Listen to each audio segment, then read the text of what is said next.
sun beat down, I had the radio on. I was driving, trees by. Me and Dell were singing Little Runaway. I was flying, yeah, running down a dream that never would come to me. Working on a mystery, going wherever it leads. Running down a dream.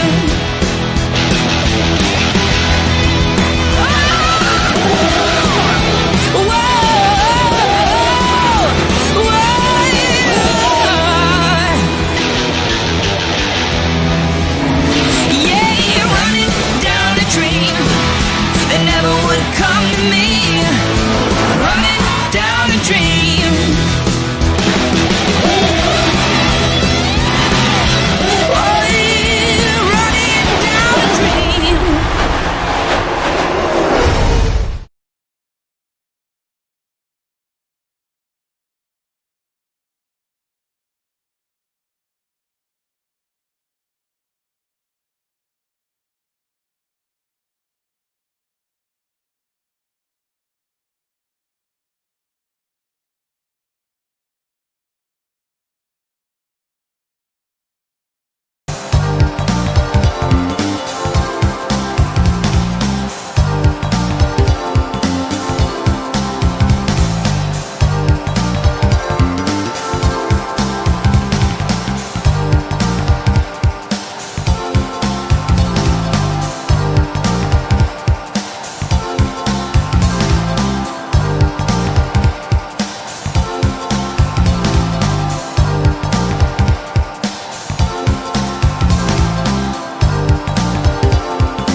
Good evening, race fans. We are here tonight in the SRL Cup Series at Talladega.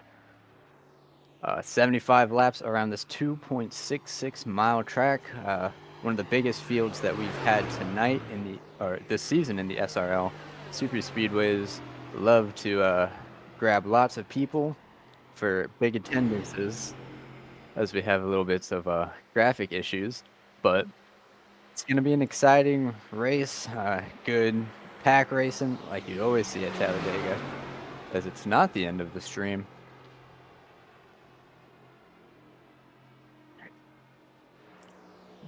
But qualifying is underway. Expect to see very close qualifying times because you're full throttle throughout this entire track, whether you're in the draft or not. So going to be some close racing. Expect a big one. This is the SRL. Yeah, it's also iRacing. It's the virtual Talladega SuperSpeedway. But we're here tonight. It's going to be probably a little over an hour, maybe hour and a half long broadcast. So stay tuned for what crazy, wacky developments always happen at Talladega SuperSpeedway. We focus on Trevor Huff right now in the 3-car winner at Michigan 2 weeks ago. I would say that tires matter a lot in this next-gen car, but it wouldn't really be worth it to talk about at SuperSpeedways because they don't really matter at SuperSpeedways.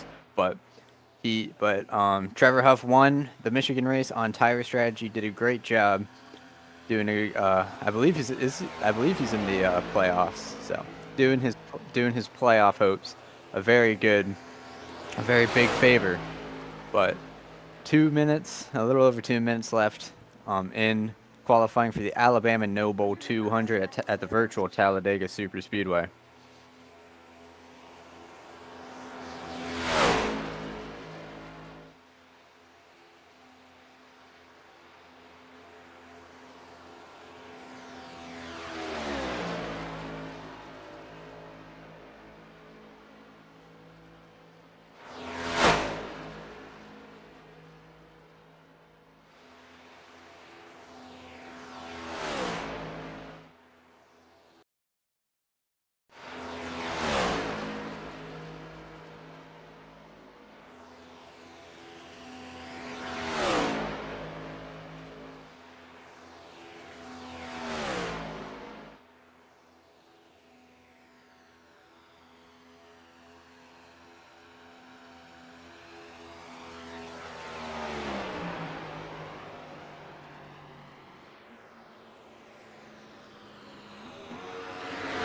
looking at Malachi Drake, former iScar winner, an iScar veteran. He won the 2021 1987 Legends race at Talladega in the iScar Throwback Series.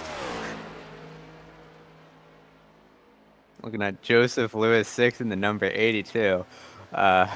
They still need to fix the names in this league because I don't know anyone with the 6 on the end of their name in real life.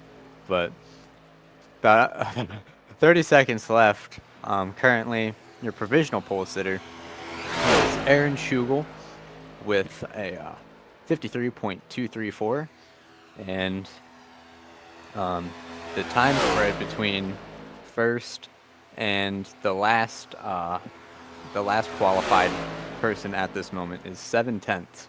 So that's a pretty good. I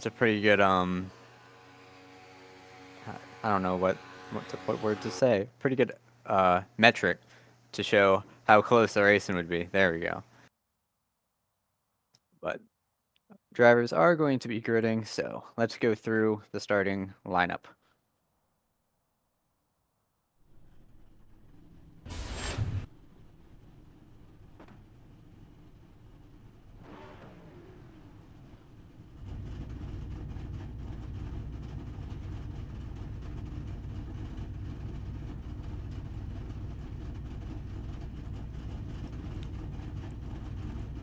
As we have a beautiful look at the iRacing.com Ford Mustang FR 500S pace car, while we momentarily get our starting grid. All right, starting on pole is the 81 of Aaron Schugel with a 93 of Aiden Walker on his outside in second place. Row 2 is Trevor Huff and Hayes Booth. Haven't seen him a lot this season. He is qualifying in the 4th position. DJ Thomas in the 20 and Rodney Roberts in the 21 are in row 3. Aaron Brown and Luke Mahone are in row 4. Row 5 consists of iScar veteran Malachi Drake and another iScar veteran, Eric Heater.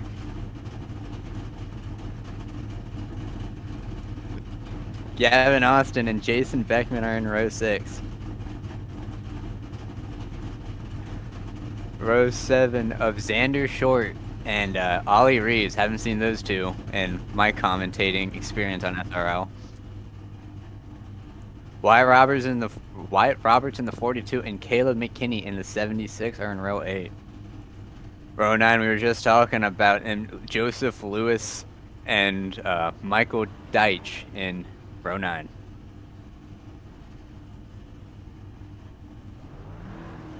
Row 10 is Corey Lyles and Seth Burchiaga. Row 11 consists of Shockey Tarpley and the slowest qualifier, Cash Cope, in whatever that pink number is. Is the first car that did not qualify, with Riley Marabello on his outside in row 12. Row 13, Sam Brochu. He won at Watkins Glen last week. Let's see if we can back it up. Let's see if we can back it up this week with Barrett Palhimus on his outside.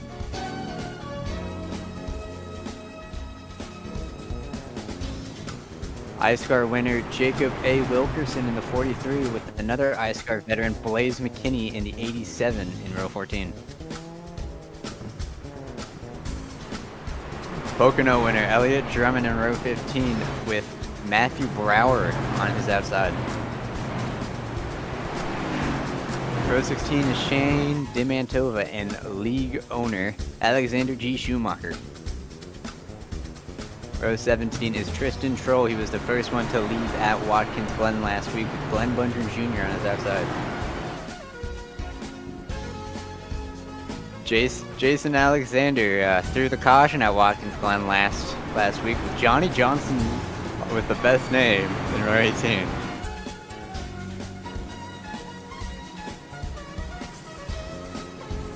The weather today at Talladega SuperSpeedway and iRacing is a toasty 81 degrees with Winds blowing north at 2 miles per hour, and the forecast for today is partly cloudy.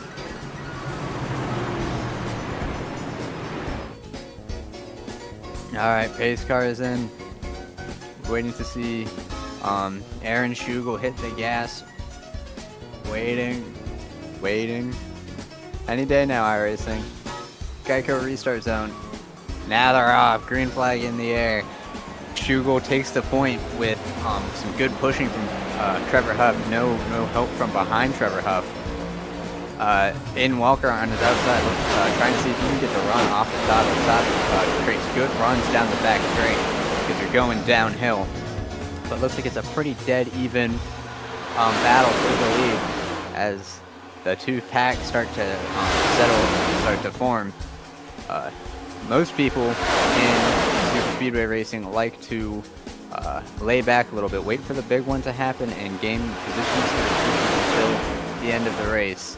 So I believe that second pack is probably just chilling out a little bit, not trying to do anything too crazy. The people up front are definitely going to be a little more aggressive as something happened with Aiden Walker on the outside.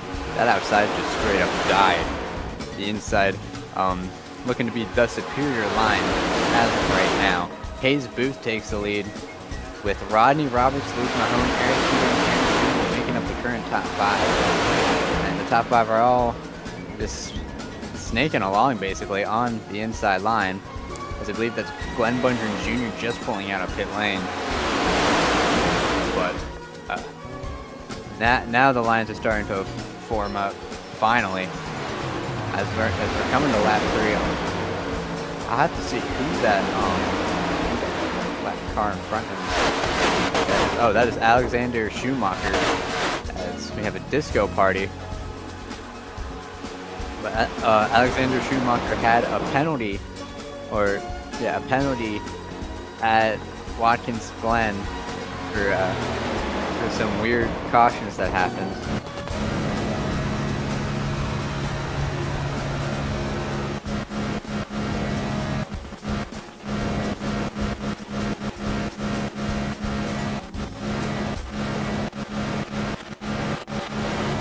As we have some technical difficulties up top.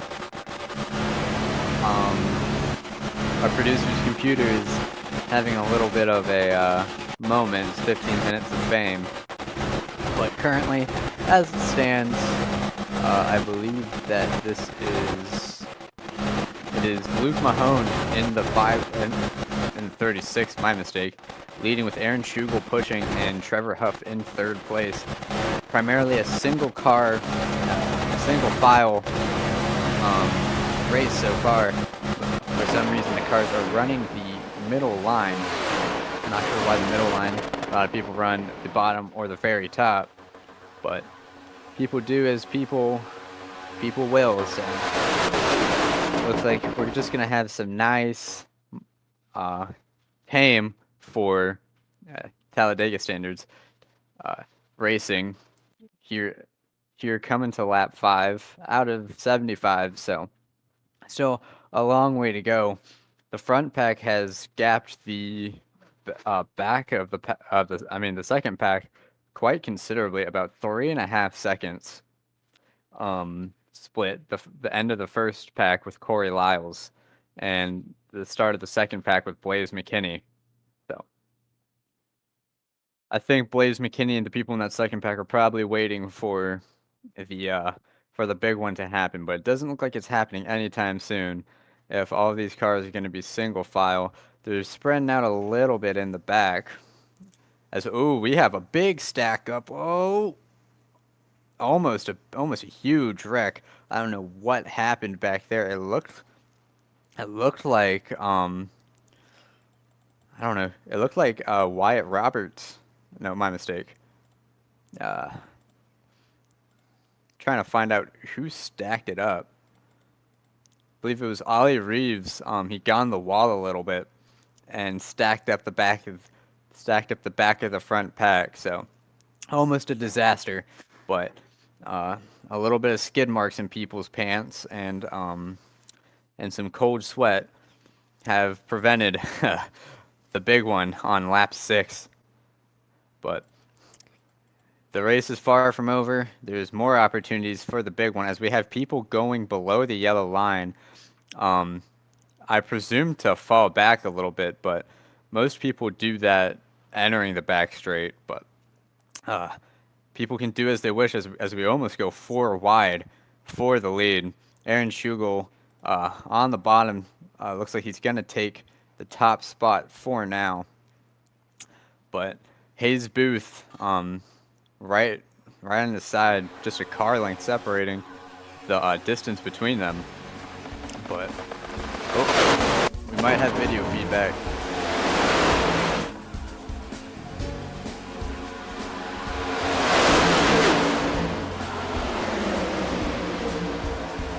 Alright, it looks like we do have video feedback. Like I was saying, Aaron Schugel currently leading with Trevor Huff close on his bumper.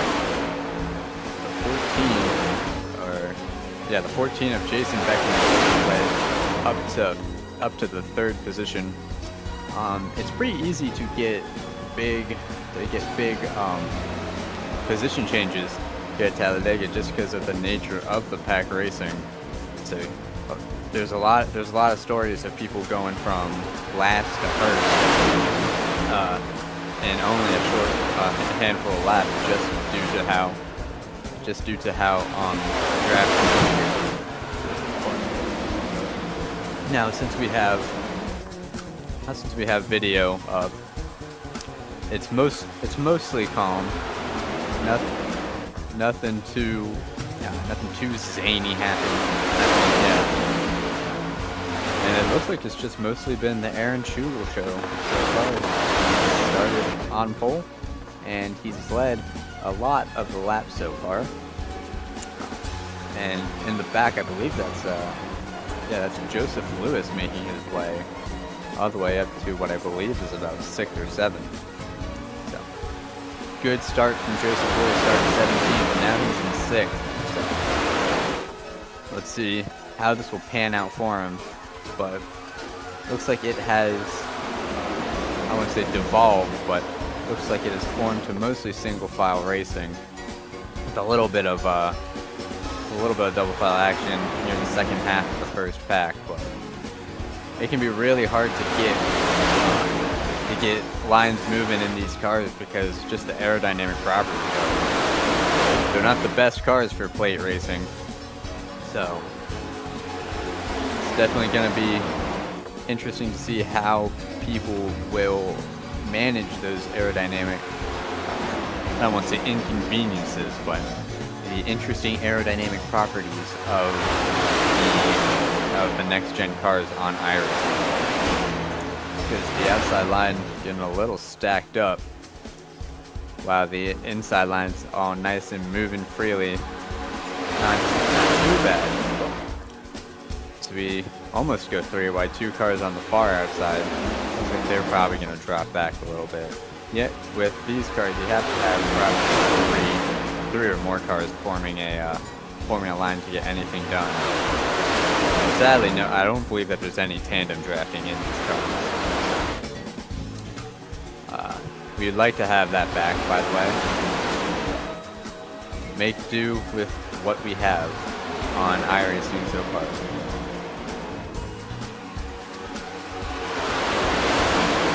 As I'm getting reports that Jason Beckman, our 3rd place driver, is racing with one hand, which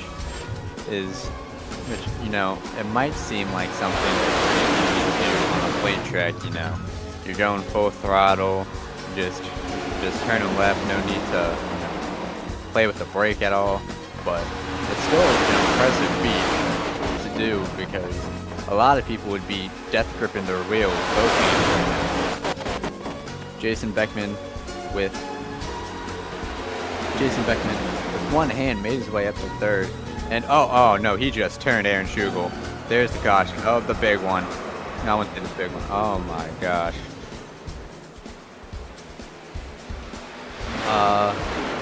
Yeah, that was something. So let's see who is involved. Of course, Aaron Schugel Ollie Reeves, the 5 of, I believe, 5. Hayes Booth got out of it. These custom numbers are tripping me up. Luke Mahone got in it in the number 36. He was basically the leader. But Joseph Lewis, we were talking about him earlier. Corey Lyles got in it. Looks like the biggest disaster would be for Aaron Schugel. He was leading a lot of the first green flag run, and he just, I guess he just got a weird, he got a weird bump, got hooked, and hit the safer barrier at about 180 miles per hour. Almost flipped. The hood of his car flew off, and that car is not going to be finishing this race.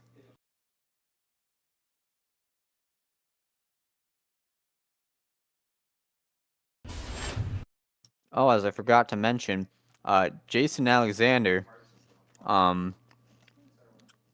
plows into the back of Aaron Schugel.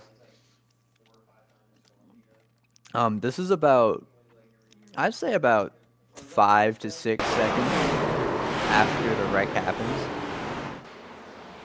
And, well, he locks the brakes up to miss Glenn Bunger and hits the wall, and then instantly runs straight into the back of a stopped Aaron Schugel.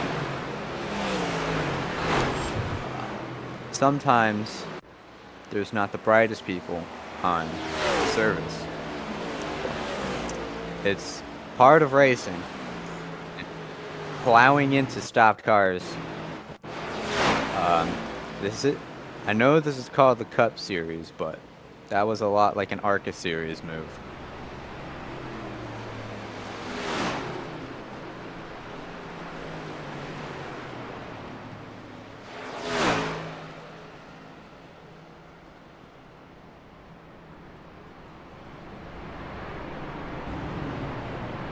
Anyways, looks like our current positions right now is, our top 5 is Trevor Huff, Wyatt Roberts, Shockey Tarpley just barely missed that wreck, Aiden Walker, and Hayes Booth are in the top 5, with iScar veteran Malachi Drake just barely outside the top 5 in position 6.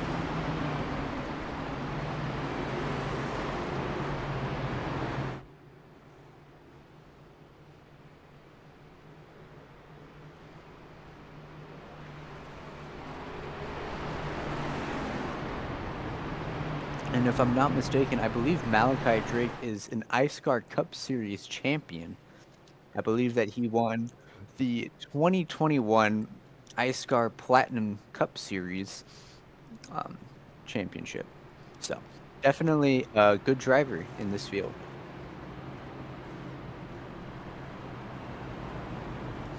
As we have Fortnite legend Cash Cope in the broadcast booth. Can you hear me, Cash?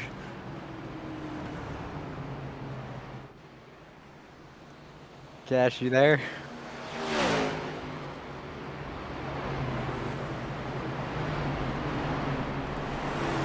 We seem to have lost connection to Fortnite Flosser legend Cash Colt.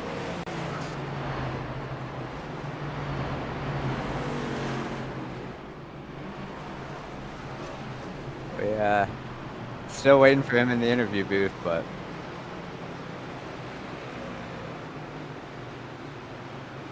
alright, safer barrier expert Aaron Schugel here in the interview booth. Aaron, what happened during that wreck? So we were leading. We were playing as a team really well. We had JFR on both sides, and the bottom lane was starting to die. So I decided to go up to the top, and just Jason just got, at least from what I saw, just absolutely plowed. And when I was coming up, he got plowed, so he got pushed up. Then I just got right hooked into the outside wall, and it sucks, man. I wouldn't usually be this disappointed about a wreck, but just considering this was probably like my last opportunity to make it in, it really bites. Yeah, that does sound like a heartbreak, basically, because you were leading the first 10 laps before that caution came out. You're doing a great job. Do you think that Jason Alexander running into you while you were stopped made the heartbreak a little more painful? Nah, I honestly didn't even notice until after the replay. My car was dead the second I hit the wall. All right. Do you have any sponsors you want to thank for the first 26 miles of this Talladega race? Yeah, Jackson, JFR, don't know how to say your name still, sorry, man. Everyone at JFR, all my teammates, Team ZZS, Zeem Setup Shop, check them out. It makes pretty cool setups, and that's it. All right, we're glad that Aaron Schugel has made it out of the infield care center in one piece. We will see you next time. All right, thank you, man. And while I was jabbering, the green flag has come out. We are a very professional team here at the Fireball Talks NASCAR broadcast channel for the SRL Cup Series. But Trevor Huff currently leads on the outside. Hayes Booth trying to make something in the middle. Doesn't have any help. So it'll be a 3-car breakaway for right now between Trevor Huff, Aiden Walker, and Matthew Brower. He started all the way in 29th, and he's up in 3rd. So a good job of moving up through the field for Matthew Brower.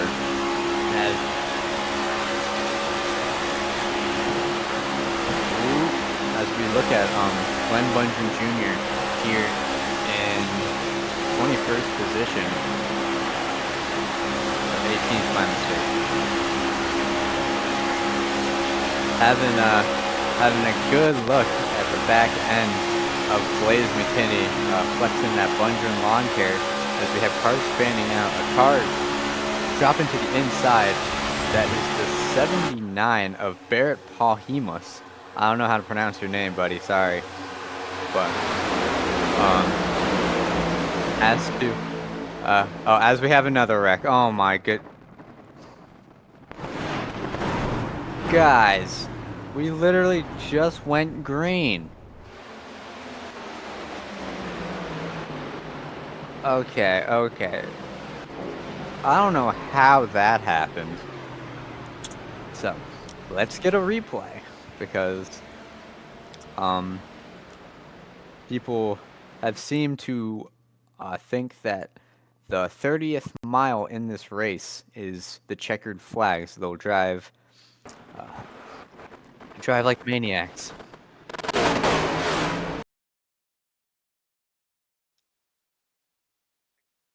So it looks like Corey Lyles was going a lot slower than Blaze McKinney was expecting on the high line. And then just a little tap from Blaze McKinney into Corey Lyles got inside. And Wyatt Roberts got involved. He got hooked up the track by Glenn Bungeon. Wasn't a lot either both of them could do. And then Joseph Lewis tried to make it by up top, and then that opportunity just closed up right on him. He slams into the side of Wyatt Roberts. Looks like it might be the end of the day for Joseph Lewis and Wyatt Roberts. Sorry, but definite you hate to see it moment from the SRL Cup Series, as Jordan Kuntz was in there as well. It looks like he only got a little bit of damage as he got into Jordan Kuntz and Seth Burchiaga. But it's very hard to get engine damage on the new damage model cars. So hopefully most of the people in this accident can make it back to the front, as I believe iScar legend Malachi Drake has missed the wreck. He was doing some 4x4 off-road in the infield grass, but glad to see that he has made it out in one piece. Maybe he has to get a little bit of repair, as that right front looks a little bit dented in. Yeah.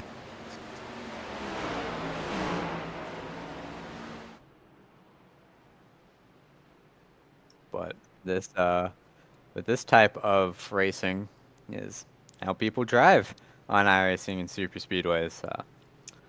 The brains go out the window a little bit, so uh, it's not the best racing in the world because my producer almost said it's fun to watch. Well, yeah, it's fun to watch pacing under caution after a quarter of the field dies because a car was going slow. Okay, and the reasoning for that is because my producer, the one and only Andrew Schulte, won a C-fixed race at Talladega. The man. Like, everyone has done that before. As we have Fortnite flossing legend Cash Cope here in the broadcast booth. Can you hear me, Cash?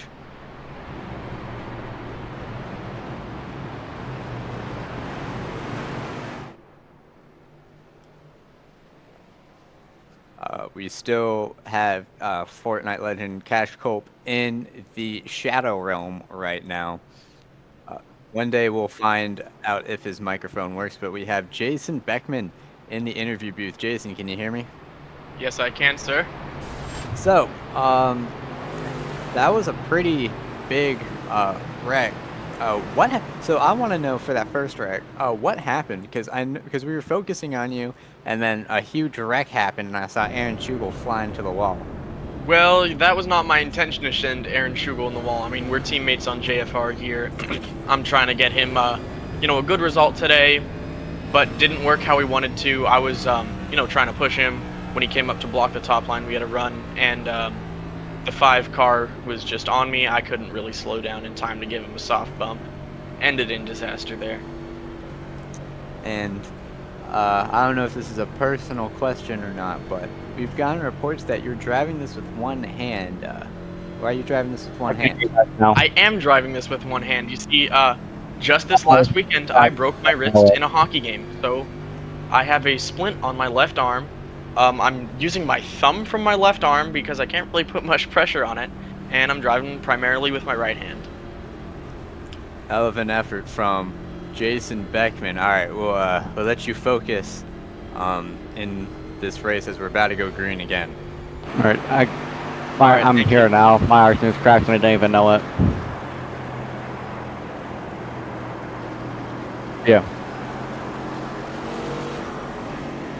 Cash Cope will interview you next caution because that's bound to happen. Probably. I'm on. I'll see you in like 2 minutes. I don't even know my iRacing is crashed. My fault. Love all you guys who are watching. I am not doing a mid-race interview. No. We have. I don't care. You can if you want. Green. Alright. Okay.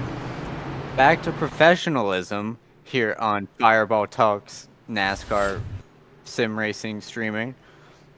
Trevor Huff leading the field to the restart.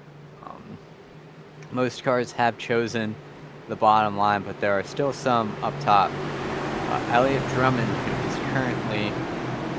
is currently in 11th, has declared that he's going to drop back to the field, but Trevor Huff gets a good jump on Luke Mahone. Mahone might have been sleeping a little bit on that, but cars starting to fan out. As I just said, Elliott Drummond went high and is dropping to the back of the field. So, with less cars, hopefully there'll be more green flag racing, but we've seen the astounding racing going on here in the SRL Cup Series at the Noble Talladega race. With the car dropping all the way to the back. That's the 79 of Barrett Valdemas. But leading the way currently is Gavin Austin in the 0 car, getting a great push from Xander Short. In the middle lane, Xander Short dives to the inside, and Gavin Austin will now be the leader of the race and the leader on the bottom line. Good job from Xander Short and Gavin Austin.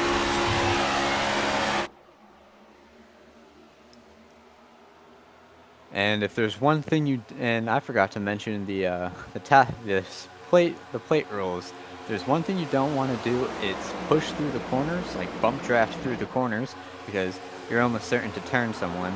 And don't bump draft when there's a person where there's a person in front. When there's a person in front, the person is bump drafting, because that's gonna cause problems. So just a reminder, so you can know what plate racing rule has been broken when the inevitable next caution comes out. But coming to lap 22, Gavin Austin leading the way with Xander Short, his pretty good pusher behind him. Then T. Samuel Huff, Fortnite legend Cash Cope in P4, and one-hand man Jason Beckman in P5.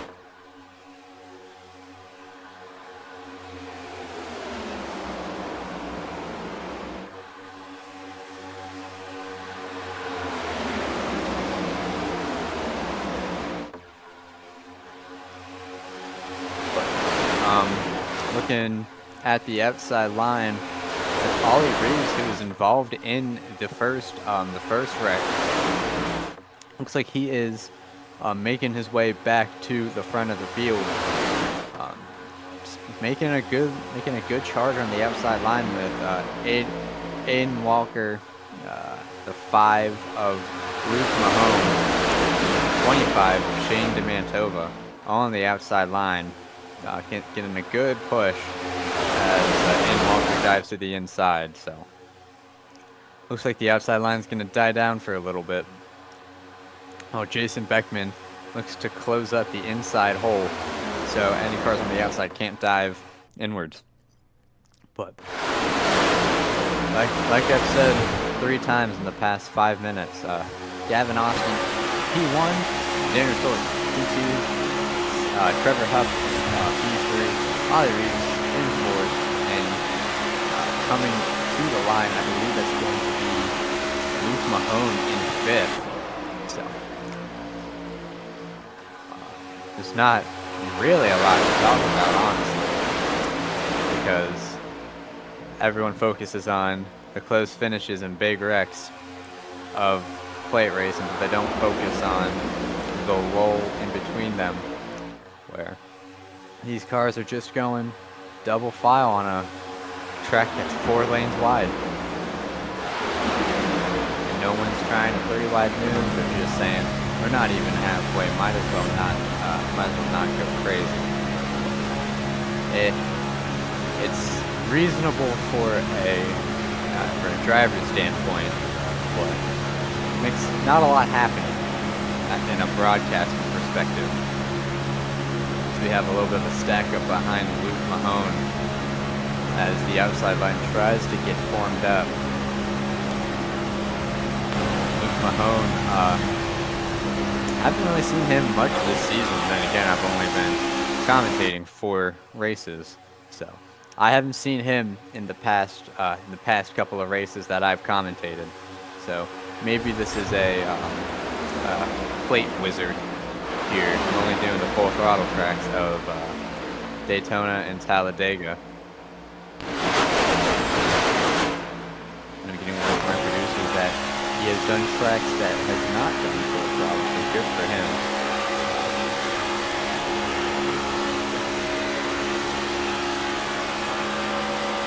And Michael Deitch in the 57 with the Wholesome Chungus me card. I've seen about 4 billion people in the world run that type of scheme. It says me on it. Great scheme. We love to see it. And hopefully we'll have more inspiring schemes like it. That's what I'd love to see. But Jason Beckman, we just interviewed him. He dove up to the or jumped up to the high side, as many cars now are moving up to the high side.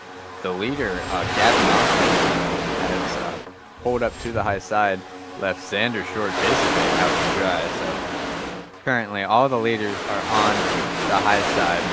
Shane DeMantova is leading the charge on the bottom, but I don't think that he's getting up to first anytime soon if some of these people up top decide to drop down in front of him.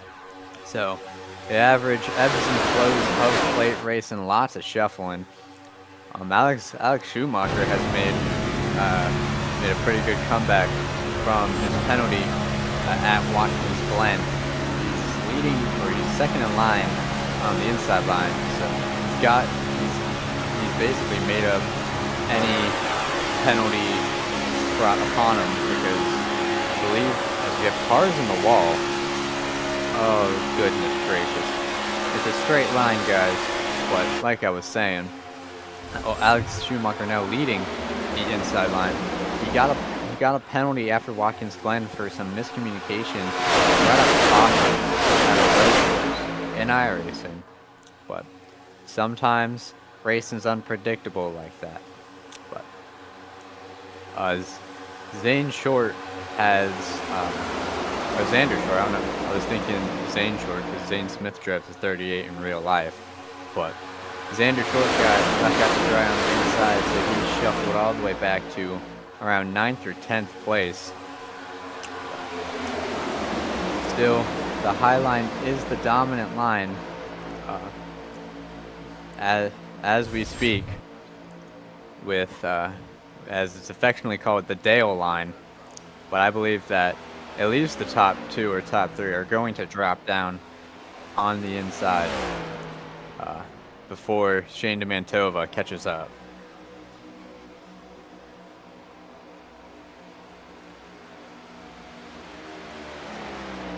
So we're currently looking at Elliott Drummond, who is the last car on the lead lap. He is 15 seconds behind. He said that he was going to drop all the way to the back on the restart, and well, he's dropped all the way to the back. He's just half a track behind the leaders, so probably praying for a caution for the lead pack catches on to him. But with how things have gone this race thus far, it's not too far-fetched an idea.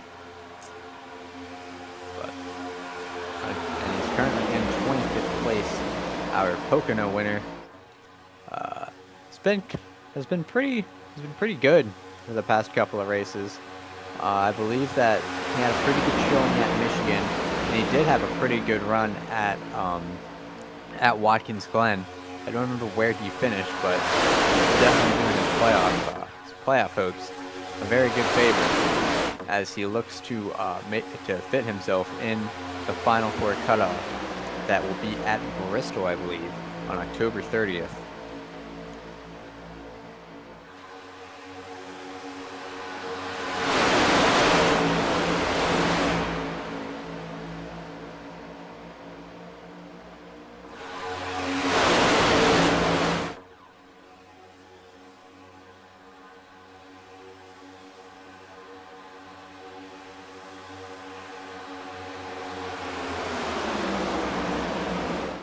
Shane DeMantova starting to make strides on the inside. Looks like I said that he probably wouldn't be up front anytime soon, but if the pace that he has continues, he'll definitely be rivaling at least Trevor Huffberg. So we have a guy in the grass.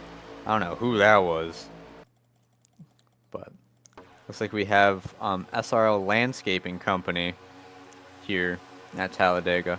Great to see those guys. Oh, my bad. I meant our series sponsor, Bundren Lawn Care. As you might have guessed, it shares the name with driver the number 37, Glenn Bundren Jr. So, great to see his guys taking care of the lawns here at Talladega Superspeedway. I know they were just desperately in need for being cut.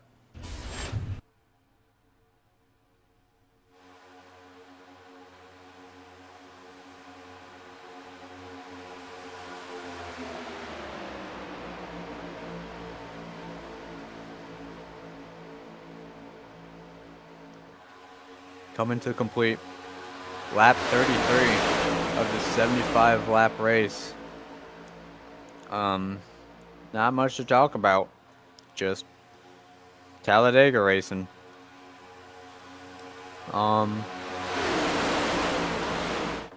There's I mean, I guess you could say that there's playoff implications for this race, because Aaron Schugel was talking about playoffs in his interview after he got released from the infield care center. But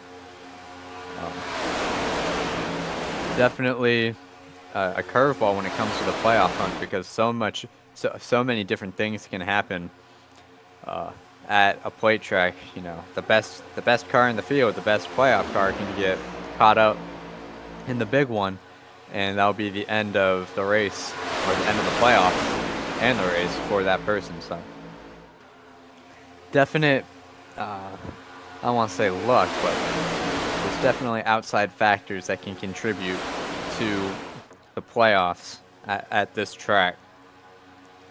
But Gavin Austin getting a good push from Trevor Huff in second place, and my voice tired out saying Gavin Austin's leading with Trevor Huff behind him. And in third is held steady Fortnite legend Cash Colt. He won the Fortnite World Championship in 2021 and gained 5 gallons of Chug Jug for it. Glad to see someone like him is doing good in the sim racing community.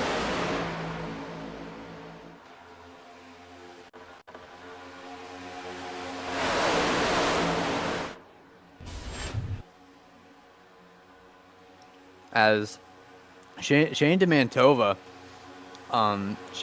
has dropped to the inside, and Elliott Drummond probably just saw the worst thing in his life. Glenn Bunching Jr. just said over race control, and I quote, "If this race goes green to the end, the winner gets $10. So Elliott Drummond probably in a crisis right now. He probably wants $10, but at the same time, he doesn't want to get lapped. So definitely an incentive on racing clean, but who knows? We'll probably have a caution soon. I believe that I don't know the pit window, but pit strategy may come into effect here at Talladega. And that's probably one of the most interesting things about these plate races, how pit strategy can affect this, as there's all sorts of wiggling on the bottom line. Looks like people are having a fun time trying to push each other to the front with Ollie Reeves leading the bottom lane, as Xander Short dives a little too early to the bottom lane. But hey, that's just plate racing here at Talladega. And I've said earlier that this track is 4 lanes wide, but people are just chilling, double file. So that's why a lot of the track is being unused. It's not like there's PJ1 up there or something. It's just unused for now, and then with 10 to go, we'll probably see 4 wide action and then the field exploding. People get too overexcited, and that causes about 10 cars to go out of the race and a lot of hurt feelings.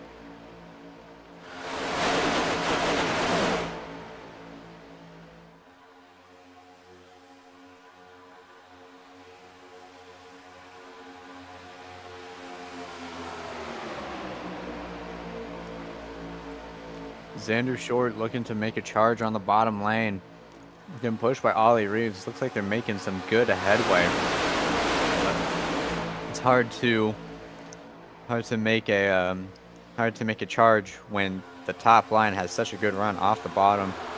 We saw Cash Cope in the lean colored car think about going to the bottom, but had to back off because Xander Short was already. Oops. I meant to say a queen colored car for all the breast cancer survivors who are actual queens, because his car is pink for Breast Cancer Awareness Month, which is the month of October. But Gavin Austin and Trevor Huff in front of him.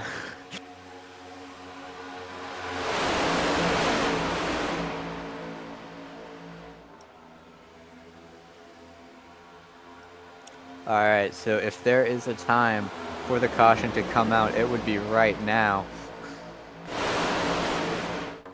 Because all the cars are getting excited, and the producer is getting some pizza. So it'd be really funny if they wrecked, because the last time he got pizza was at Watkins Glen last week, and the first caution on a road course in SRL Cup Series history happened. So who knows? But Xander Short gets pushed to the lead, finally dethroning Gavin Austin for just a little bit, but now it's going to be dead even between the two cars, the two lanes, my mistake. With Ollie Reeves doing a tremendous job pushing Xander Short to the front. We'll have to see if they stay in the same lanes. See some of the cars getting a little too excited on the bottom lane, going below the yellow line a little bit. But Trevor Huff and Gavin Austin make a aggressive move down to the inside, cut in front of Xander Short, as I believe that is Aiden Walker got basically left out to dry. Had to make some aggressive moves to get back in line. Cash Culp is in the sucker hole a little bit. Went to the got pushed to the middle line and now had no help. Drops down to the inside, and currently in the 10th place. The main pack consists of about, let's see. The main pack consists of about 20 cars, and they're all single file. Because that's just Talladega. Single file racing, waiting for something to happen.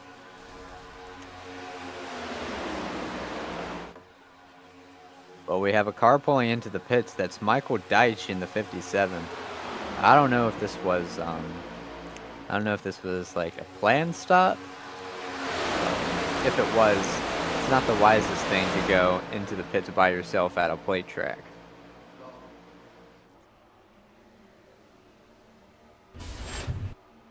But like I said earlier, I think people are getting single file because pit strategy may come into effect soon, and pit strategy is huge on these plate tracks. You don't want to get caught out of the draft. I believe that people are going to start slowing down to get into the pit lane soon. Yeah, Trevor Huff dives to the inside. Gavin Austin, basically almost all of the first 20 cars, has. There's a mad dash for the pit lane, and do we? Oh, and we have an accident. Oopsie. Yes, I have the worst call in human history. But there was a car that wrecked coming into pit lane. Don't know who that was. I think. Oh, it was Corey Lyles.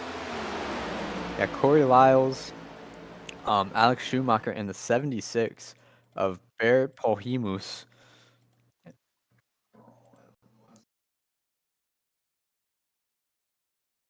Oh, looks like Jason Beckman got way too excited entering pit lane, came across the nose of Corey Lyles, and then that just caused a chain reaction with Caleb McKinney and Alex Schumacher. So. You hate to see it. That's the last thing you want to see entering pit lane on these plate tracks. But that's just what happens sometimes.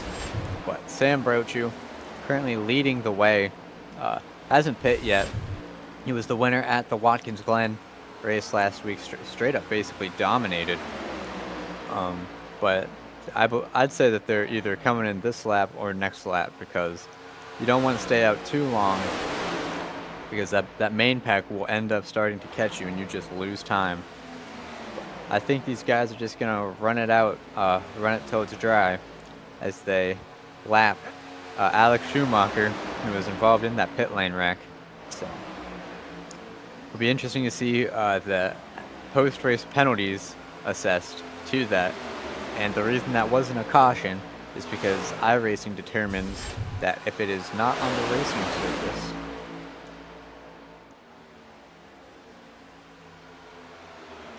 and it doesn't call it. And the league said that they didn't need a caution, as Sam Brochu is getting some pretty aggressive pushing from the 79 of Barrett. I don't know how to say that name. I'm just gonna say Barrett P.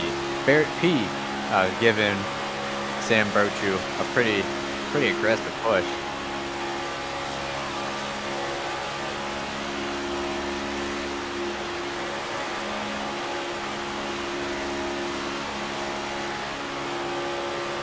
And the 79, number 79, is normally for the driver William Schmidt, but Barrett Pohemus looks like he is taking over for him for the time being at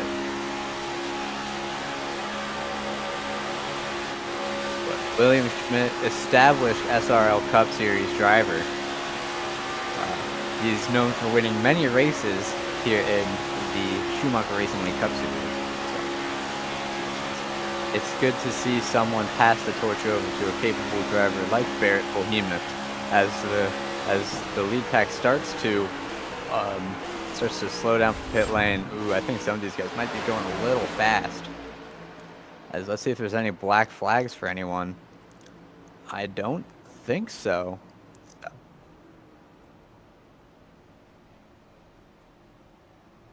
But William Schmidt is a sure first ballot Hall of Famer if the SRL ever does a Hall of Fame, and he'd be very deserved. Many have drawn comparisons to him as the Richard Petty of Schumacher Racing League Cup Series.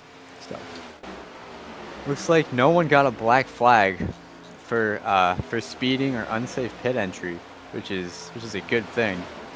You can really screw up your race if you can really screw up your race if you get a speeding penalty, as the field starts, as the main pack you pit first starts to fly by Barrett Pohemus.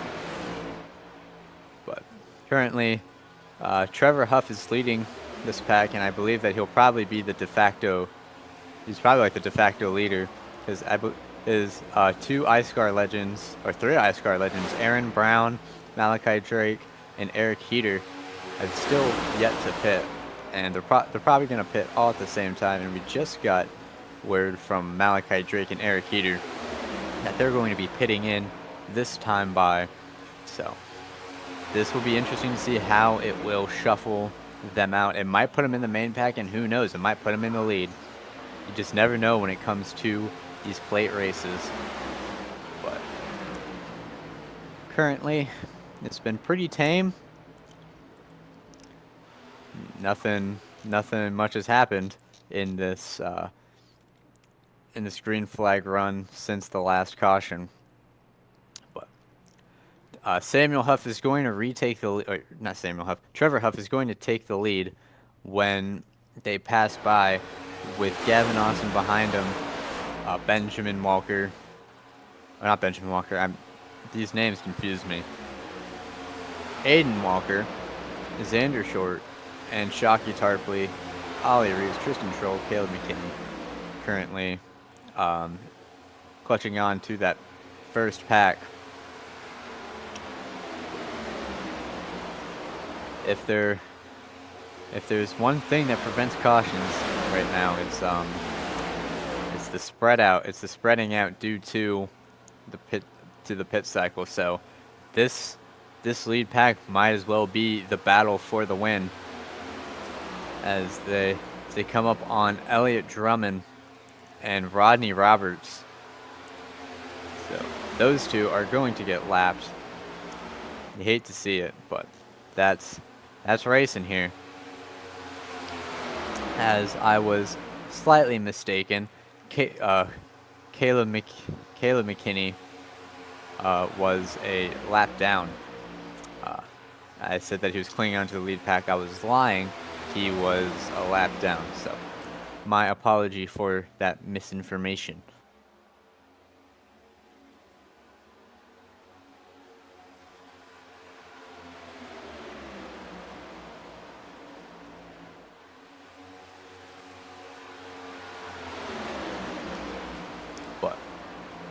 about almost a 4-car breakaway for the top spot. If these guys just don't mess around too much, they could very well be the 4 cars in contention for the win. But this is plate race, and people get excited here on iRacing, so who knows? You might see a full green flag race to the end, or you might see Trevor Huff going 180 miles per hour into the safer barrier.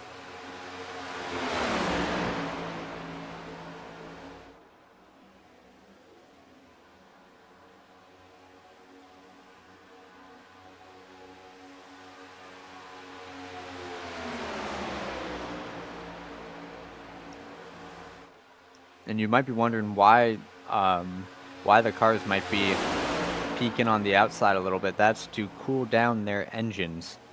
Because if you are going really close to a car like Gavin Austin and Trevor Huff are doing, it can overheat the engine.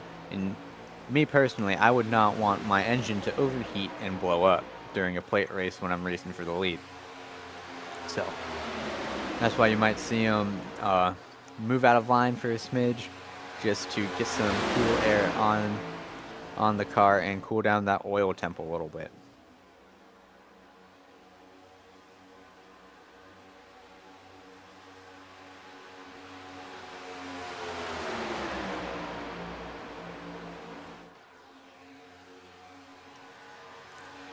And we are also here to recognize that the Miami Hurricanes are a fraudulent college football team in relation to their play at Georgia Tech.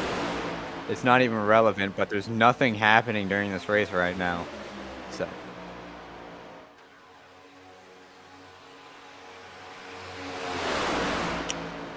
And I have a calling to see how the Dodgers are doing in Major League Baseball. So we'll get that information on the screen just 1 second. Oh my goodness gracious. The Diamondbacks need hope, like Elliott Drummond needs a caution. This is the postseason. This is when it matters. This is the playoffs. Talladega is the playoffs. So it's a perfect segue. Currently as it stands, we're in the middle of the second inning. The Diamondbacks are leading the Dodgers 3-0 in Game 2 of I believe this is the ALDS. And NODS, my mistake. And Arizona is leading the ALDS 1-0. So we could see the Frogers pop up again.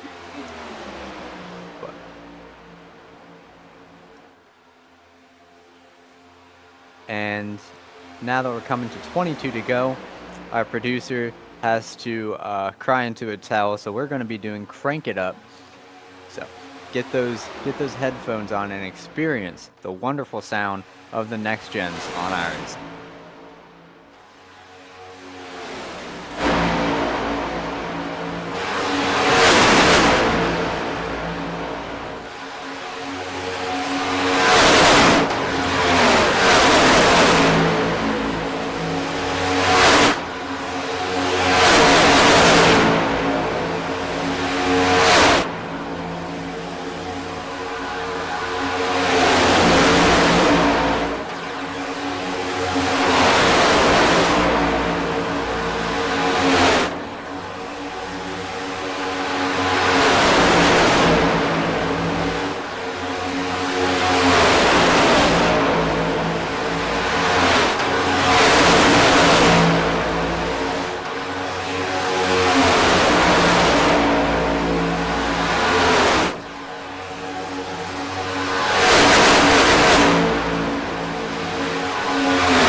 we welcome you back from Crank It Up. Hopefully you liked it. And looking in on the second pack, led by Barrett Polhemus, pushing him is Watkins Glen winner Sam Brochu, and behind Sam Brochu is Shockey Tarpley.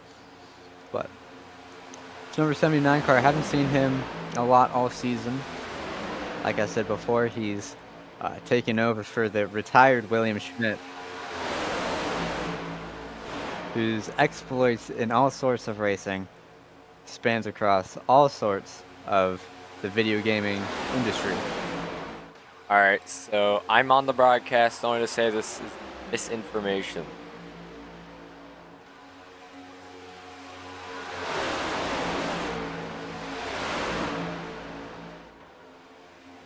Now, what's not in misinformation is that William Schmidt has won 4 NASCAR Aris Cup Series championships.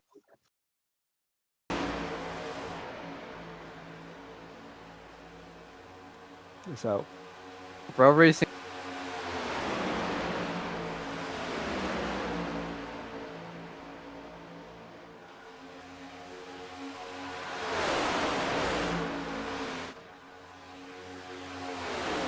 Come on.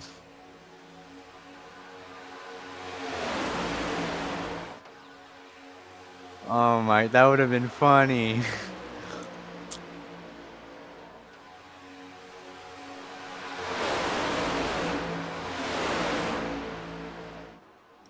Anyways, I'm sorry. I had something stuck in my throat.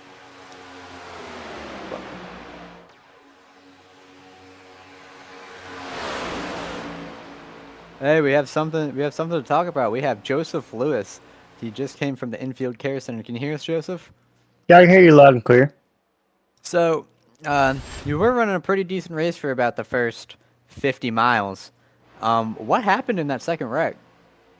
Not quite sure. All I know is I saw smoke from my left, and before I even knew it, I had 2 cars right in front of me that hit the wall, and I had nowhere else to go. And ever since then, I had some damage on the front end. Definitely some issue with the aero, but as long as I was behind the car that was in front of me within like 0.2 seconds, I was definitely in the good. After that, I couldn't help but keep fading back. And I guess you just faded back, and it was just like time to call it. Since I know that if you don't have a competitive car, it kind of dampens the fun factor on plate racing. Oh yeah, definitely. I was definitely looking forward to this. Had a very good car. Happy to have GameStop and W on board to help me out with all this. Yeah, I just wish that was a lot better, especially being in the playoffs. I mean, that would definitely have been beneficial for me and the team to get higher up in the standings. But I mean, it's Talladega. It is what it is. As Wonder Bar, we were just talking about Rex, and as the caution comes out. Anyways, before we let you go and cover this caution, do you have any sponsors or people you want to thank, Joseph Lewis? Yes. So make sure to go to w.com and use promo code Lewis28. Get 10% off merch there. And if you're able to find me on Instagram, I got a link in my bio for GameStop, and they have exclusive deals through that link. So definitely give them a try. Link would be Dominator on no, not Dominator. It'd be JH Lewis 97 over there on Instagram, and yeah, make sure to check that out. Will do. All right. Thank you, Joseph Lewis. We will see you next time in the SRL Cup Series. All right, thank you. So, like we were saying, a caution came out while we were talking to GameStop legend Joseph Lewis. So, what seemed to have happened was Shane DeMantova gets into the back of Jordan Kuntz and just causes an accordion effect, basically. Corey Lyles just gets caught with nowhere to go. He saw cars swerving. He went to the high side, and there's Shane DeMantova to smack him right into the wall. The right front of that car is absolutely killed. That car is not going to finish this race. but you hate to see it. And Glenn Bundren proudly announces that he will keep his $10 in relation to the declaration that he made that if the race went green to the end, that the winner would get $10. But looks like it is not the case. As we were just talking about, the comeback kid, Barrett Pohemus. He's currently scored in first place. Currently scored in first place in that number 79, iconic 79. But you love to see a driver that hasn't raced too much in the SRL Cup Series make it all the way to the front. Corey Lyles has just disconnected from the session. He knows that his race is over, so he has hung up the helmet and has left the session. If I'm not mistaken, Elliott Drummond gets the free pass, I believe, but he's going to be on the lead lap at the back of the pack with, I believe, 14 laps to go? 15? Or 13? 14? One of the two? I can count. But they say cautions breed cautions. And, well, can't wait to see this.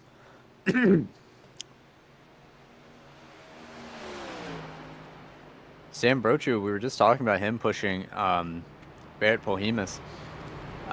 Sam Brochu has made it up to third place. We'll see if he can repeat as a winner. He won at Watkins Glen last week in basically dominant fashion. Led almost all of the race. But things can change really quickly. As the pace car lights are out, cars are getting their wave arounds. So it will be Barrett Pohemus choosing the outside for the restart. Sam Brochu on the inside. Now I'm interested to see on what the reasoning is to choose the outside. The person he's replacing, William Schmidt, would normally choose the inside line, but to each their own, as they say. Barrett Pohemus is a different driver than me, and it's just, I don't know. Maybe this is his master plan, his secret to winning. Just like William Schmidt winning for it. I'm joking.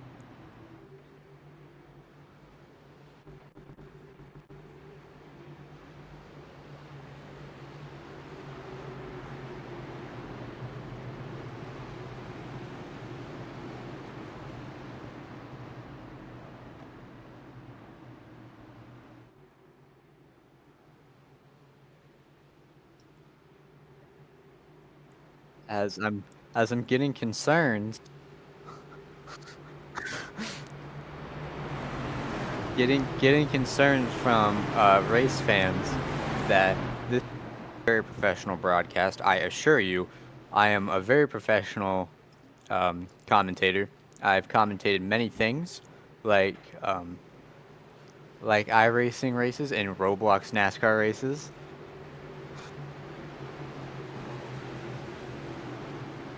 But coming to the green, going to lap 65, Sam Brochu waits to step on the gas. There is the Geico restart zone in effect, so he can go whenever the cars are in the restart zone. But Barrett Pohemus gets a good jump on the outside. Might drop down to the inside for turn one. Looks like he's going to keep the outside. The outside can get good runs down the back straight. But Sam Brochu in the inside line, a little bunched up down there. It's going to take a little bit to catch up. But I wouldn't be surprised if Aiden Walker or Xander Short decide to jump down to the inside to try to catch some positions from the people on the top line. As we have a wreck. Oh my gosh.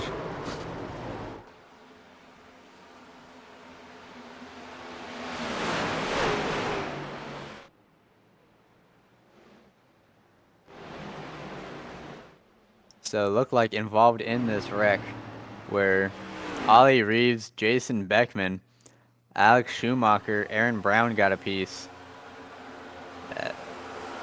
Let's see who else got involved. As I think Eric Heater just barely got through it, but what's his name? Caleb McKinney smacks the wall during the wreck. iScar legend Malachi Drake gets a double whammy. Jason Beckman moves up into him a little bit as he slams on the brakes for Alex Schumacher, who loses the front end. But pretty large wreck for a rather small lead pack. But like I said, cautions breed cautions. So you gotta love it. And that sentiment is exacerbated on super speedways, as everyone's going crazy. It's crunch time here at Talladega, as we're just about to cross to 9 laps to go.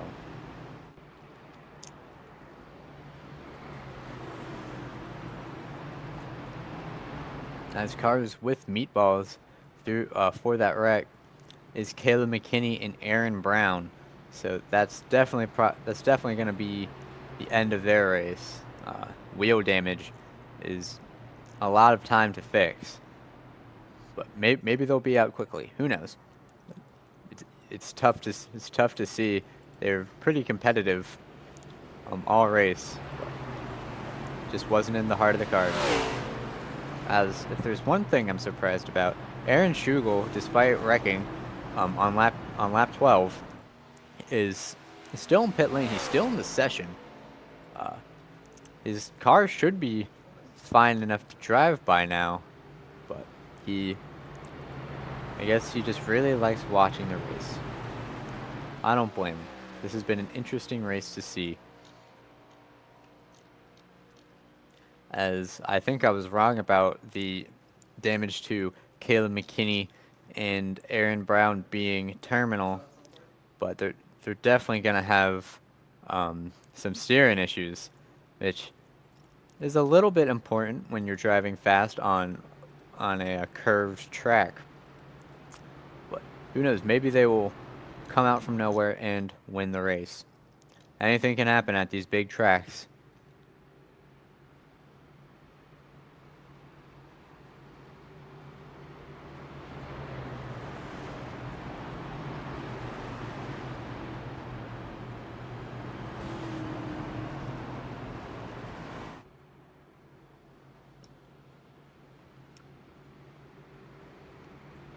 Lots of dead air because there's not a lot to talk about when these cars are about 60 miles per hour across a 2.66 mile track. I believe that these have fast caution, so the pace car lights should go off as we get an update from sports legend Glenn Bunger Jr. Monday Night Football, the Green Bay Packers and the Las Vegas Raiders, I believe, are tied 10-10 in the third quarter with 1 minute to go. Maybe soon we'll tune in on that for some updates. But Barrett Polhemus leading the field right now. I believe that currently there are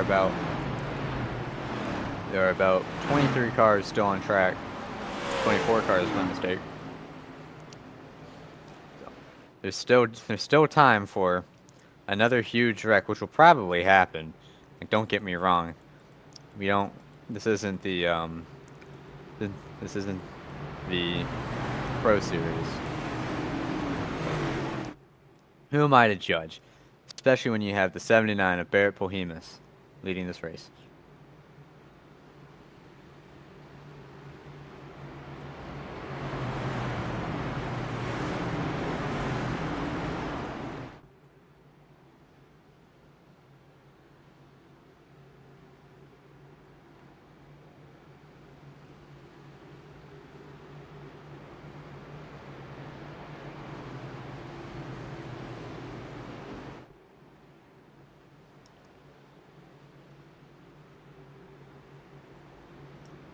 Are there people still watching this?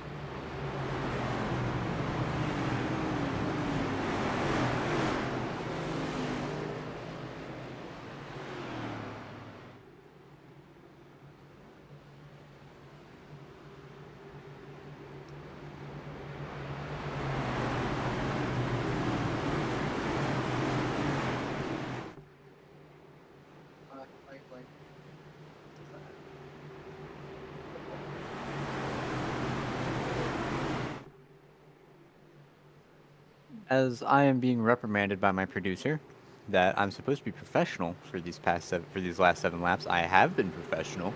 Anyway, Barrett Behemoth on the outside line, getting the green flag for the last 6 laps of this race, coming to lap 69. XD. Looks like Sam Brochu didn't get the good didn't fall asleep like he did last restart. Probably gonna make Barrett Behemoth regret his decision to go on the outside. Hayes Booth giving Sam Brochu a very good shove. Here comes Trevor Huff looking on the outside with Gavin Austin. Looks like they can't get that done. There's a little, I guess you could say, oh, that's a big aggressive move from Xander Short. Barrett Behemoth with an insane aggressive move on Sam Brochu that nearly caused the 80th caution of this race. But Barrett Behemoth like I was talking about cautions, the caution is out.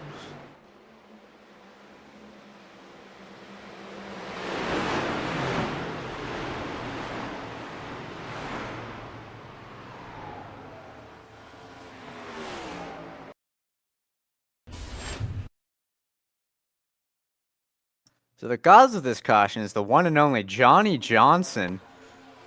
I don't know what happened. He moved up the track, and Aaron Brown was there, and that pushed Johnny Johnson down, and then he came right back up into Aaron Brown, which is almost wrecking for last, pretty much. I don't know why that needed to happen, but it happened. So I don't know. They're wrecking for last on a plate race. Maybe some of the gears in their brains didn't mesh too well.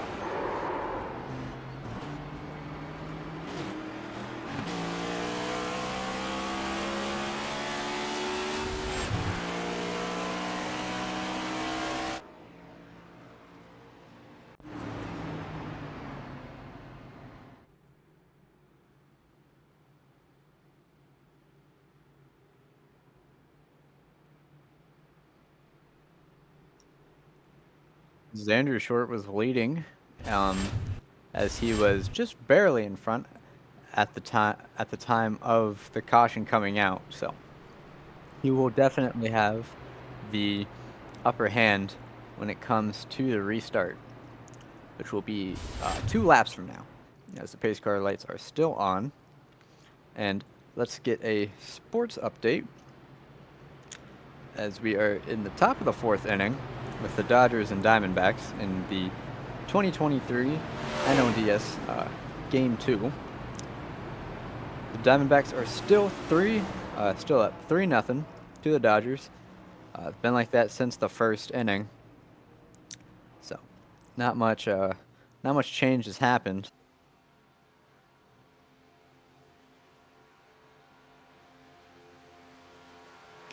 And I'm getting information that the Atlanta Braves, have made a comeback on the Philadelphia Phillies, great name, after being down 4-0. So that's probably more interesting than this caution period, and maybe a study needs to be going into that race.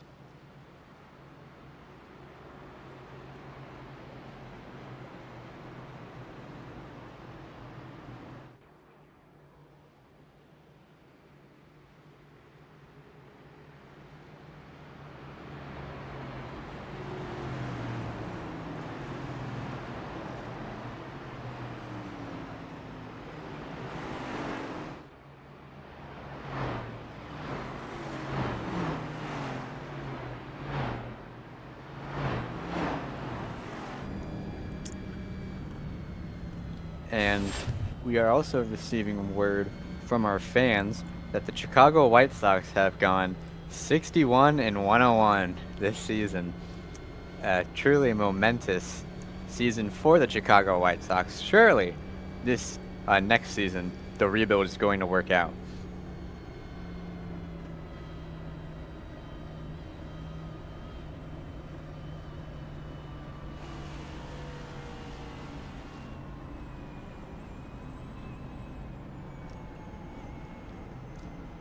When they said that the AL Central was weak, they were right. I don't know how a team that's just barely over 500, won their division.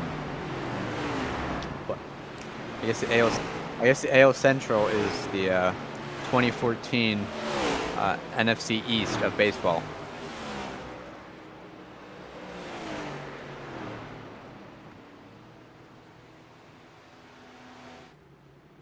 Because, I mean, how do you let the Minnesota Twins make the playoffs?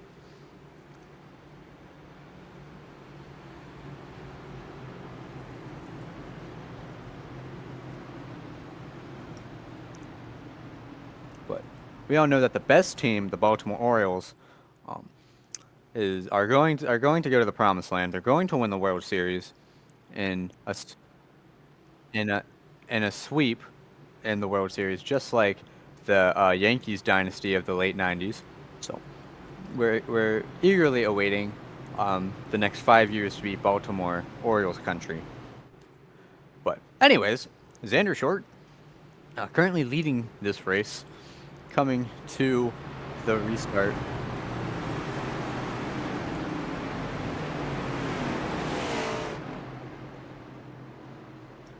Coming to green with, they're going to have 3 to go at the line.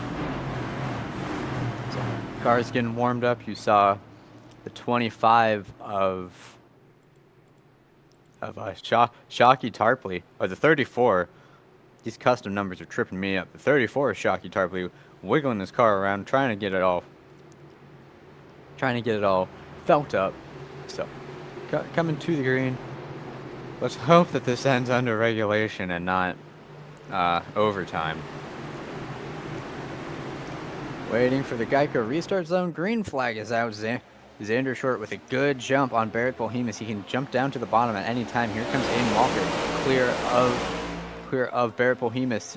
Sam Brochu even gets clear. As Barrett Bohemus got lost in the sucker hole. Here comes Shockey Tarpley.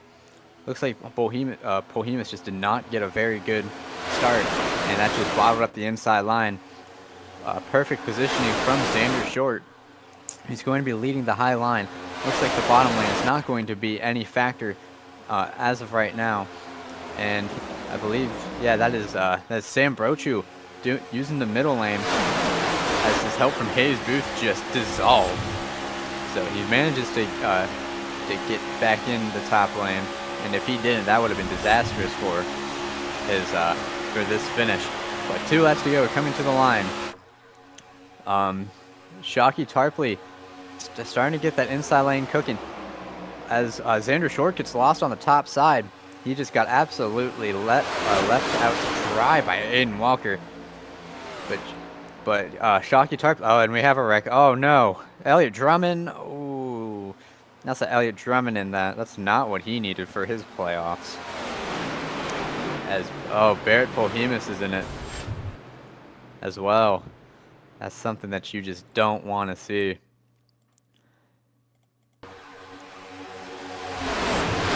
Yeah, Tristan Troll in it. I believe that's Shane DeMantova. Jason Alexander, I don't know how he's back on the track after plowing through Aaron Schugel on the first wreck, but Barrett Bohemus is not very happy as he was repeating the line JOKE, once said by the famous Roblox player Kurt Busch. So we were talking about Elliott Drummond earlier. He dropped back on that long green flag run, expecting a caution. And, well, his race is over. He has a meatball, and I don't think that he's getting that repaired anytime soon. As I think there's a little bit of retaliation from Tristan Troll. Boys will be boys, I guess. But doesn't matter because Tristan Troll didn't get a meatball, but Elliott Drummond did. So who gets the laugh? So who gets the last laugh? But Elliott Drummond, Jason Alexander, and Barrett Polhemus are all they have to pit because if they don't, well, they're not gonna be too happy. But Caleb McKinney has left this session.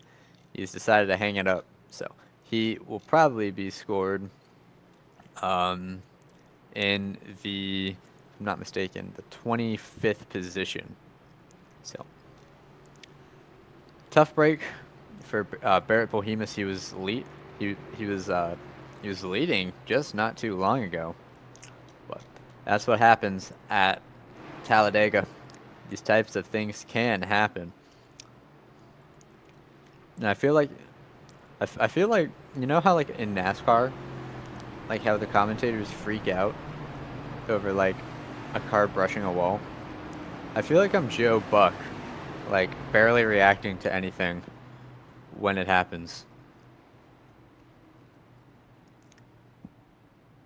Like them wrecking, like it makes me think of that one Joe Buck call where yeah, back at the wall and it's gone. Or we will see you tomorrow night.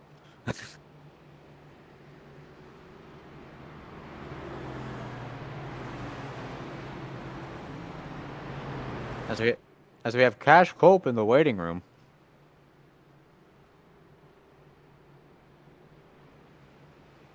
Fortnite legend Cash Culp in the booth. Can you hear me now?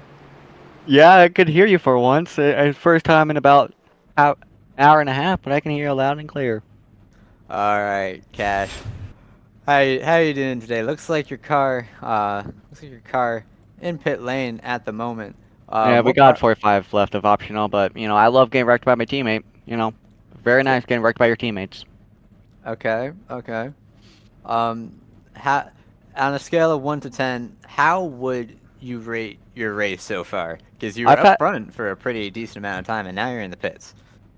I've had a pretty up and down race, but I mean, it's pretty nice. It's been pretty clean. I had a 0x before I decided to get wrecked by my teammate, but other than that, you know, I've been good. We've had a good race. This Fast Cash Race Products Option 1 Solar JFR number 01 machine. It's been pretty good all race. You know, helping my teammates get up there. So I like helping my teammates, but apparently some people on the team don't like that. So that's fine. We'll talk about after the race, but it's just a shame that people don't know how to race respectfully. I mean, we've had too many wrecks, especially before lap 50 even, but we had that really long green flag run, which was very positive. I had a lot of fun during that, and we'll see if we can salvage anything from this race. We'll just see. We'll just go from there. There's a very good possibility that you can finish in a pretty good position if you dodge the definitely inevitable green right checkered wreck, because I know it's gonna happen. But do you have anyone you want to thank before we let you be and turn you away for this green white checker finish? Yeah, I'd like to thank my company, Fast Cash Race Products, and then all my other sponsors, Option 1 Solar, Chaparosa Roofing, French Valley Transportation, Torpedo Teddy Hornhonkers, JFR, Trevor Huff, Aero Setups, Beckman Designs, of course, and everyone that can get me back to this racetrack. You know, we're going to have to be very, very careful here. You know, cautions breed caution, so I wouldn't be surprised if we get at least 2 more. So, we'll see how we go. Alright, that is Cash Culp. We will see you next time. Maybe we'll even see you in the interview booth at the end of this race. Talk to you later, man. Thank you. As we finally got Cash Culp to talk to us. I think his microphone was a little shy. But Shockey Tarpley, is going to lead the field to the first of two, the first NASCAR or SRL Cup Series overtime. There are two SRL Cup Series overtimes, and then after the third, after a wreck on the second overtime, it will end under caution. So, Shockey Tarpley, I don't believe that he's gotten a win here before in SRL Cup Series, so I bet he'd be very excited if he gets a win. Good push from the 36 of Luke Mahone, but looks like he was sleeping a little bit on that restart. T. Samuel Huff leads the inside line. Oh, well, that's about the fifth big one that we've had today. Michael Deach, Hayes Booth, Gavin Austin was in it. Yeah, it's having a real good end of this race so far. See what happened.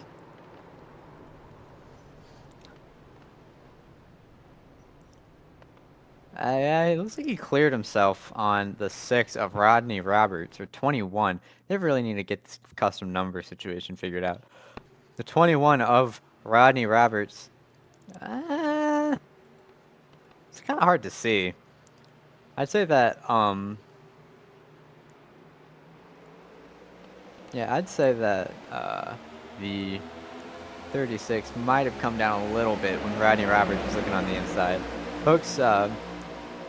Hooks Mahone.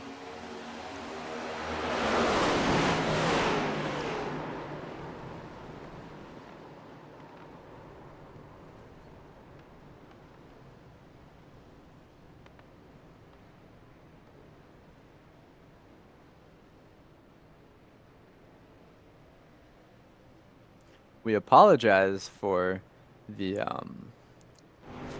break in commentary because my producer was being a baseball fan. And anyways, people in this wreck, Xander Short.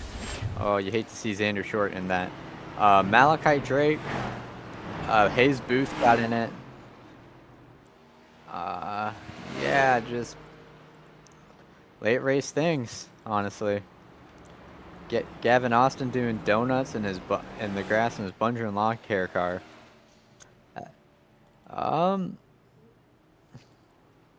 Now Michael Deitch in the 57 in the Me car managed to spin out on his own, avoiding the wreck, and then gets into Gavin Austin. That's some impressive work, if I do say so myself. I did not know that was possible.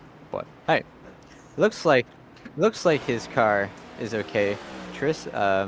Hayes Booth and Malachi Drake both have meatballs, so that's not good for either of those guys' races. They were doing pretty good, but that's just how Talladega is. Those late race cautions breed more cautions, and then you get people driving a little bit over their head. So it's one thing that you hate to see, but currently it is Trevor Huff, Jordan Kuntz. He's made it. I haven't talked about him a lot. He got in a wreck earlier, but looks like he has made his way back to the front. Shockey Tarpley, Eric Heater, who just barely missed that wreck, and Jason Beckman round out the top 5.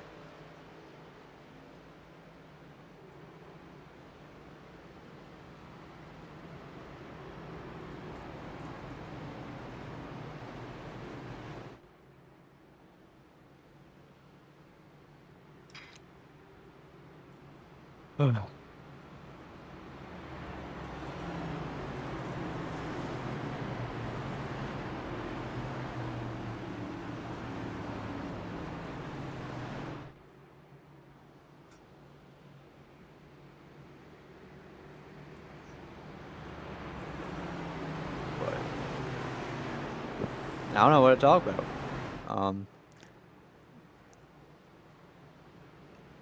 Yeah, this time by the choose cone choose cone rule is going to be in effect. Drivers can choose their own lines and it's a good strategy battle. Drivers can choose their own lines when the pace car lights turn off when the pace car lights turn off to signify one to go. So it can be a strategy battle to see which line would work the best, and you can gain a lot of positions if things play out in your favor.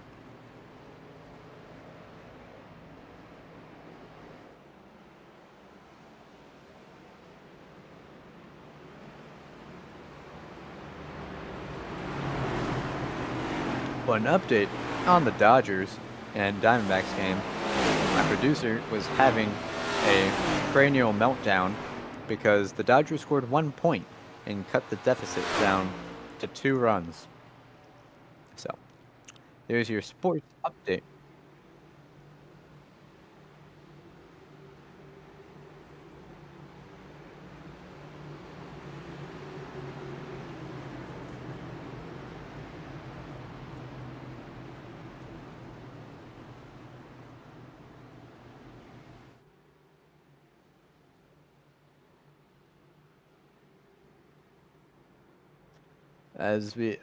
I'm getting into green white checkers.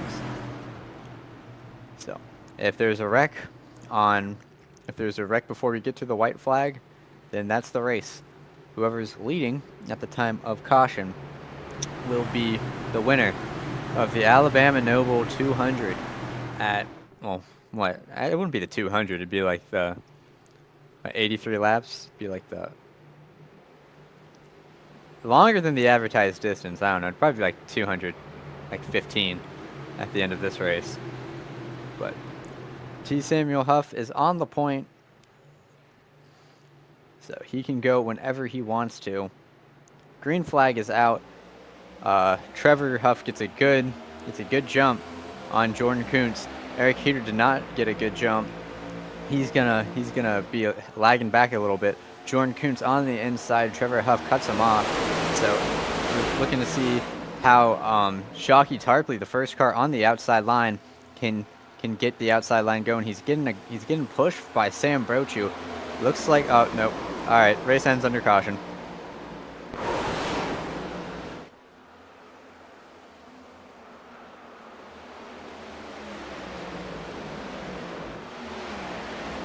There's your race, guys.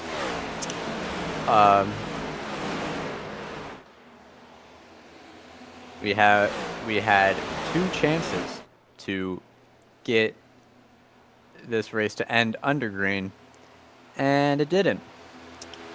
So, welcome to the SRL Cup Series at Talladega for the No Bowl Alabama 200. I'm glad all the viewers got to saw this thrilling finish.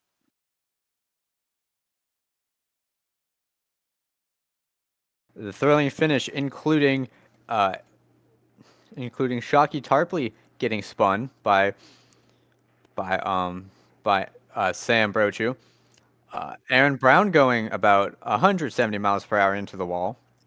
So, you'll definitely see this on the iRacing Top 10 for weeks to come.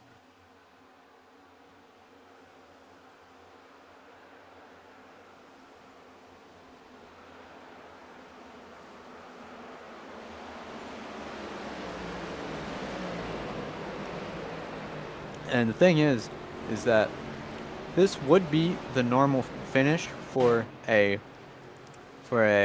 official race like trucks, like iRacing trucks, iRacing Xfinity, iRacing Cup series.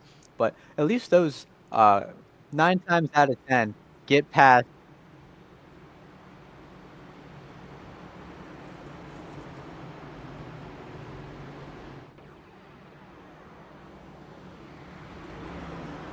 It looks like that your final results are going to be Trevor Huff winning this race with Jordan Kuntz in second place. Eric Heater in 3rd place. Those are going to be your top 3, and those are going to be your 3 interviewees at the end of this race. So, good win to T. Sam. I need to stop saying T. Samuel Huff. I mean to say Trevor Huff. Trevor Huff. They need to change the league names. Trevor Huff. Trevor Huff in the 03 car.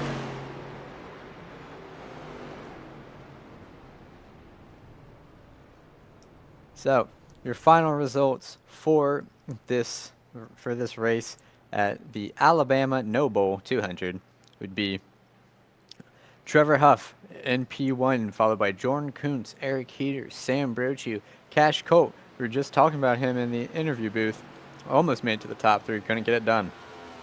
In 5th, Johnny Johnson in P6, followed by Blaze McKinney, Xander Short, Gavin Austin, and Michael Deitch. Round out your top 10. Tristan Troll, Alexander Schumacher, Hayes Booth, Shockey Tarpley, and Aiden Walker are your positions 11th through 15th. In 16th is Aaron Brown, then Elliott Drummond, Jason Beckman, Ollie Reeves, Malachi Drake, Rodney Roberts, Shane DeMantova, and Luke Mahone. And then after that is Barrett Polhemus, Caleb McKinney, Corey Lyles, Joseph Lewis, Wyatt Roberts, Jason Alexander, Glenn Bundren, Matthew Brower, Seth Berchiaga, DJ Thomas, Aaron Schugel, Riley Marabello, and did not show up was Jacob A. Wilkerson.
Okay, I lied when I said Trevor Huff won this race.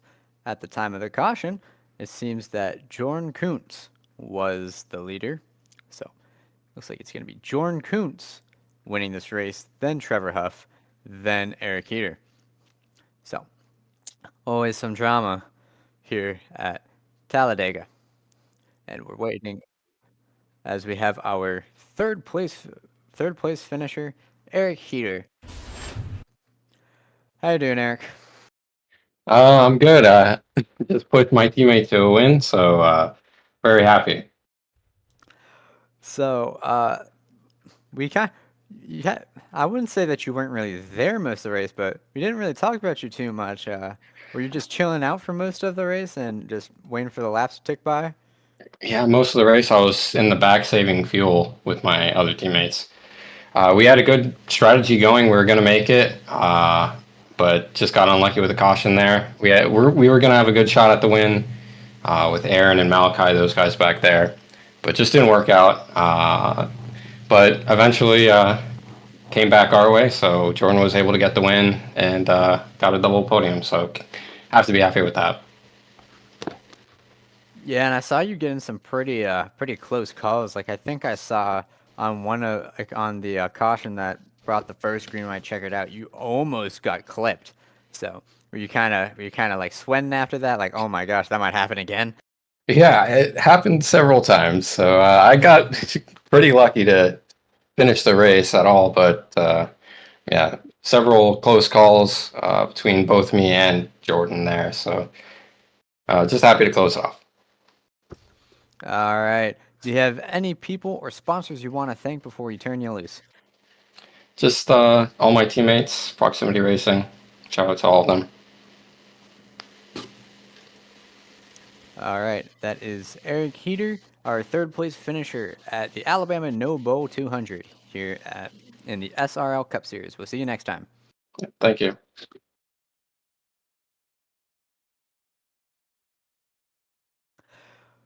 All right, we have our race winner in the booth, Jordan Kuntz.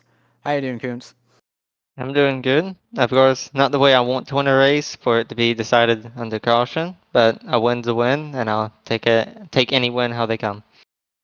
So, I'm pretty sure you got in a wreck earlier in this race. Just the cautions go your way, and you kind of just found yourself up in the front of the field, and enough in a good position to where you ended up getting the win. Yeah, the caution definitely went my way. Got in the wreck around lap 12. Only got like 50 seconds of damage, and then just had the right cautions and that long run around lap 62 with me and Shane. But worked out where I was able to just work my way up row by row, lane by lane, under yellows as they came out in the last 5 laps, and eventually led to me being on the outside for the final restart, and me, with the help of Eric Ito, getting a good run to win.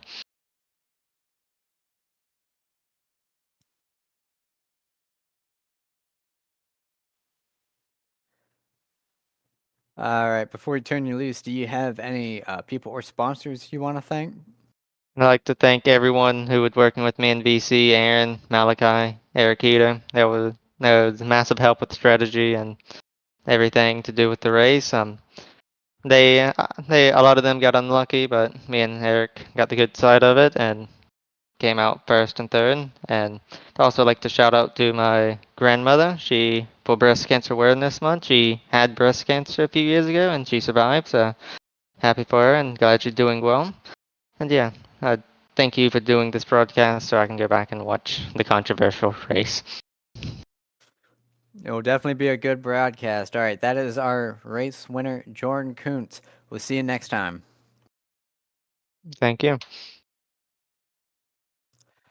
All right, our second place finisher, Trevor Huff, has not shown up in the waiting room, so that will be the end of this stream. Oh, I don't turn away right now.